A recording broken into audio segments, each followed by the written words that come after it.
Welcome back, students, to my new lecture on the topic structure of nucleus. The term nucleus is coming from the Latin word nucleus, meaning kernel or seed-like structure. And it is the most prominent organelle of the eukaryotic cell that is essential to cell function such as protein synthesis, cell division, growth, and differentiation. The cell of the nucleus consists of nuclear membrane, nucleoplasm, nucleolus, and chromosome. Usually, in an eukaryotic cells that contain one nucleus, which accounts about 10% of the cell volume. Here you see the single nucleus present in cell, that is a pancreatic cells. However, in some eukaryotic cells, such as cartilage or hepatic cells that contain two nucleus, and in some cells, such as polykaryocytes of bone marrow that contain so many nucleus. So these are the multinucleated cells. Now, what are the functions of the nucleus? Generally, it is the storage of the hereditary material, the genes in the form of long and thin DNA strands referred to as chromatin. And it is a site for the transcription in which mRNA are produced for protein synthesis. What is transcription? I think you know, all of you have a central dogma. What is the central dogma? Central dogma means DNA. With the help of DNA-dependent DNA polymerase in the process replication, they are forming DNA stranded. Now, that is an endless genetic information from generation to generation. And another phenomena, that's a control of the phenotypic gene expression from the DNA to mRNA, that the process is the transcription. Here, the enzyme requires DNA-dependent RNA polymerase. And in some particular features, especially in some viruses, there is a particular enzyme, reverse transcriptase, that's a reverse transcription phenomena, where the RNA-dependent DNA polymerase are present, and from that particular RNA to DNA are the produced. So the transcription is the synthesis of RNA using information in the DNA. Now, from mRNA to polypeptide are produced, and that is a complex process involving ribosome, tRNA, and other molecules. So the translation is the synthesis of a polypeptide using the information in mRNA, and the cell must translate the nucleotide sequence of an mRNA molecule into the amino acid sequence of a polypeptide. Now, the sites of translation are ribosomes, molecular complexes that facilitate the orderly linking of amino acids into a polypeptide chain. So the central dogma, that is the endless genetic information from generation to generation, that is the replications, and another control of the phenotypes, that's a gene expression, that's a DNA to mRNA, that is a transcription, and then mRNA to polypeptide, that is a translation. So the flow of the genetic information according to central dogma of molecular biology, that is a replication, transcription, and translation that occurs in all organisms, and some reverse transcriptions that occurs in the cell infected with certain RNA viruses. Now come to the points. What are the functions of the nucleus? Exchange of the hereditary molecules, that is the DNA and the RNA, between the nucleus and the rest of the cell. And during the cell divisions, the chromatins are arranged into chromosome in the nucleus. Productions of ribosomes, that is the protein factories in the nucleolus. Selective transportations of regulatory factors and energy molecules through nuclear pores. Now, as the nucleus regulates the integrity of the genes and gene expression, so it is also referred to as brain or control center of a cell.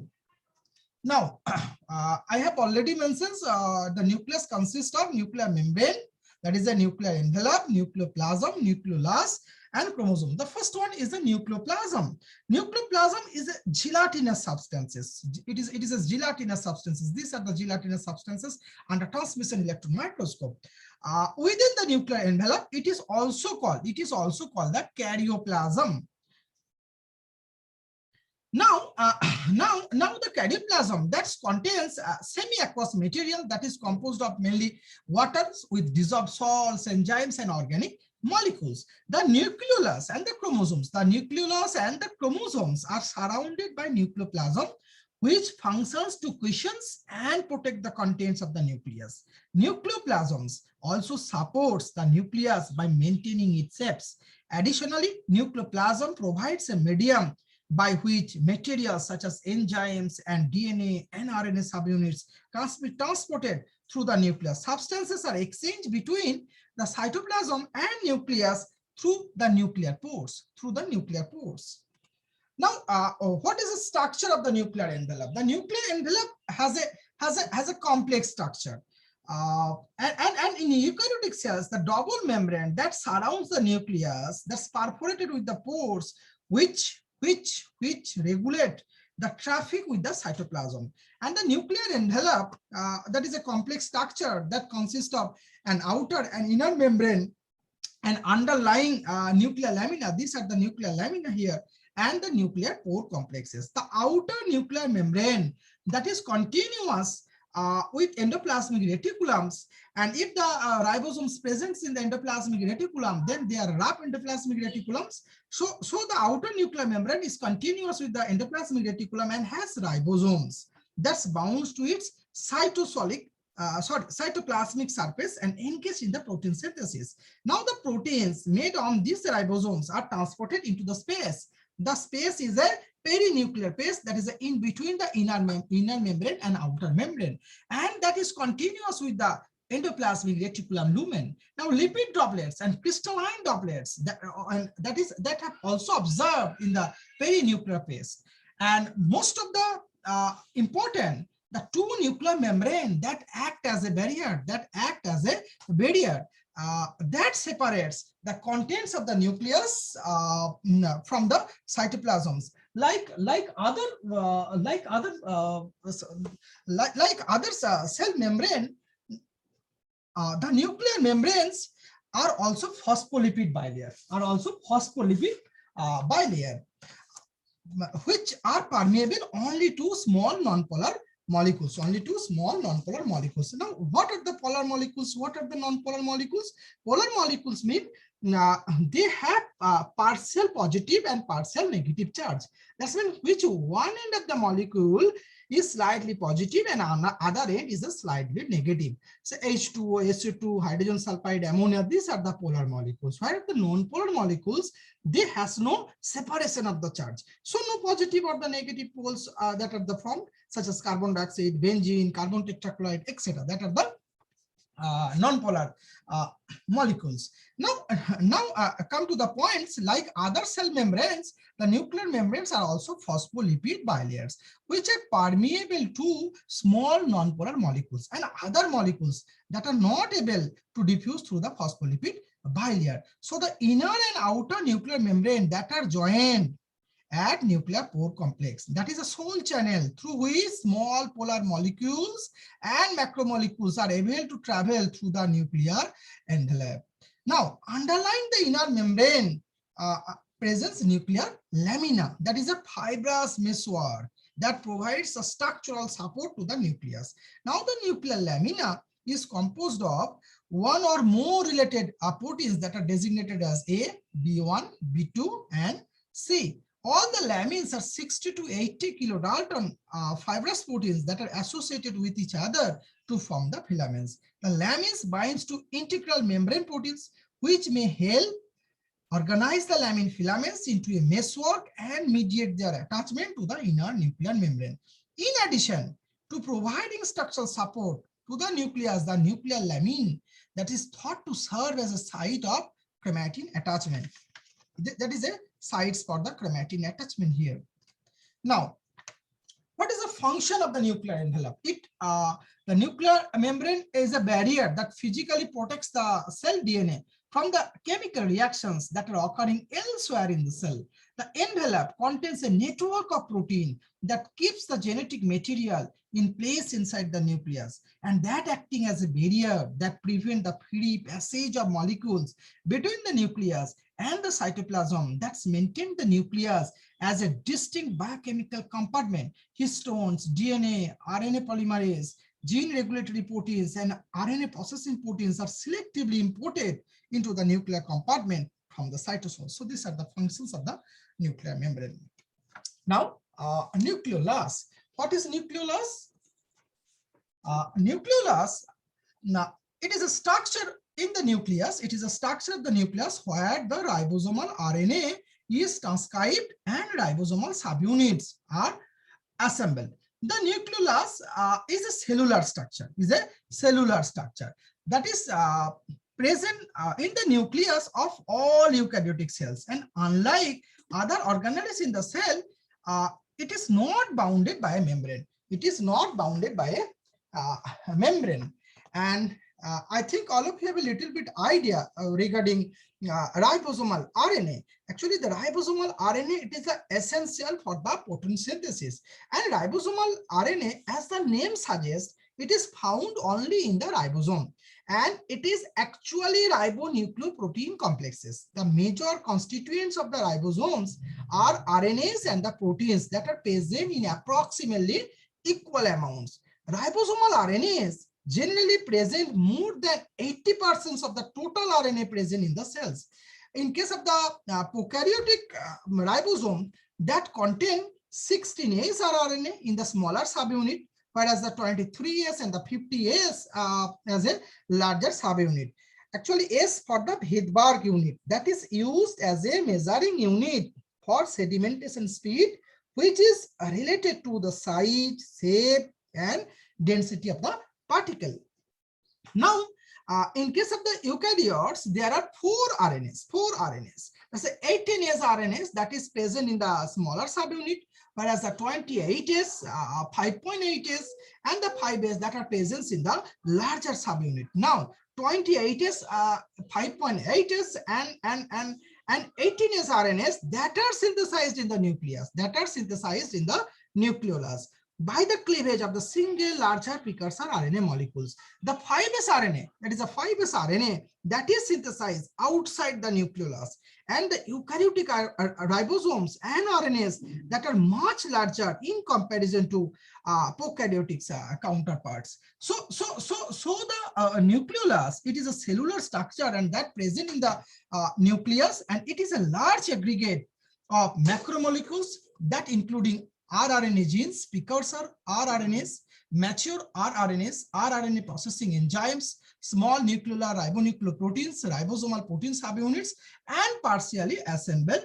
ribosomes. Now, the close association of these components presumably allows the assembly of the ribosome to occur rapidly and smoothly. Now, the size of the nucleus, that depends on the metabolic activity of the cell, with large nucleoli found in cells that are actively engaged in the protein synthesis. Now, the variation is due to primarily based on the size of the granular component, reflecting the levels of ribosome synthesis.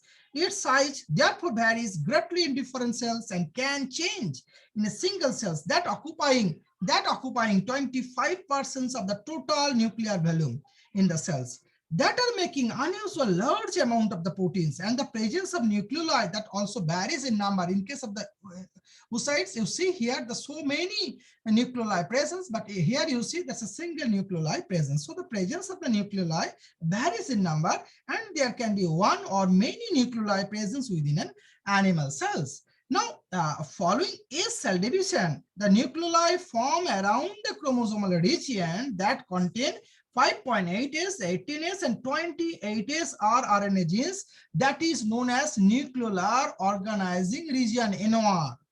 The formation of nucleoli requires the transcription of 45S pre-RNA that's appear to lead to the fusion of smaller pre-nuclear bodies that contain processing factors and other components of the nucleolus. In most cells, the initially separate nucleoli then fuse to form a single nucleolus. Now, what is the structure of the nucleolus? Nucleolus is a central nuclear location where all the ribosomal RNAs are processed, synthesized, and collected with ribosomal proteins. And it is known as factory for ribosome production. Three major components of the nucleolus are recognized: fibrillar center. You see here that at the fibrillar center, that's a ribosomal proteins are formed.